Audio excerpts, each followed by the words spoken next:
আসসালামু আলাইকুম বন্ধুরা, আজ আমি আপনাদের ডিজিটাল মিটার সম্পর্কে বলবো। অনেকেই অভিযোগ করেন যে ডিজিটাল মিটারে বিদ্যুৎ বিল বেশি আসে।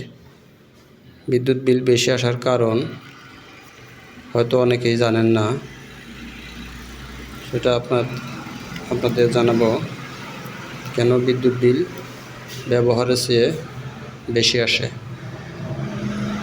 এটা হচ্ছে একটি ডিজিটাল মিটার।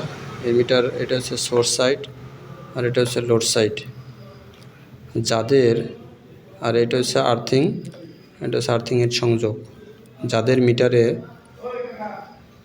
আর্থিং সংযোগ সোর্স সাইডে থাকে তাদের বিল সঠিক আসে, আর যাদের বিল একটু বেশি আসে তাদের বেশিরভাগই হচ্ছে এই আর্থিং সংযোগ এই নিউট্রালে থাকে, মানে লোড সাইডে থাকে।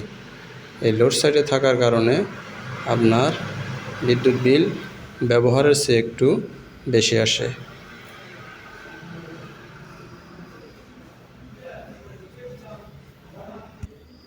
আবার যাদের ফ্ল্যাটে একাধিক মিটার আছে, এক মিটার চালাইলে আর এক মিটারের বিল আসে। অনেকেই বলেন যে আমি ওই মিটার চালাই না, তারপরে বিল কেন আসে? এর কারণ হলো আপনার এটা হচ্ছে লোড সাইড, এটা হচ্ছে আর এক মিটারের লোড সাইড। এই একটা মিটার, এক মিটার।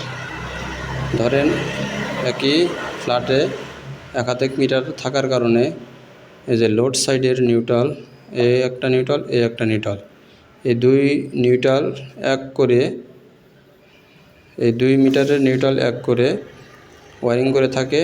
ওয়ারিং করার ফলে কি হয়, ধরেন এই মিটার চালাইলে এই মিটারের বিল কিছু আসে।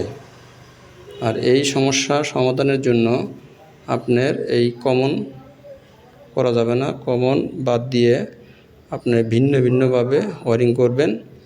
ভিন্ন ভিন্নভাবে ওয়ারিং করলে আপনি কাঙ্ক্ষিত বিল পাবেন।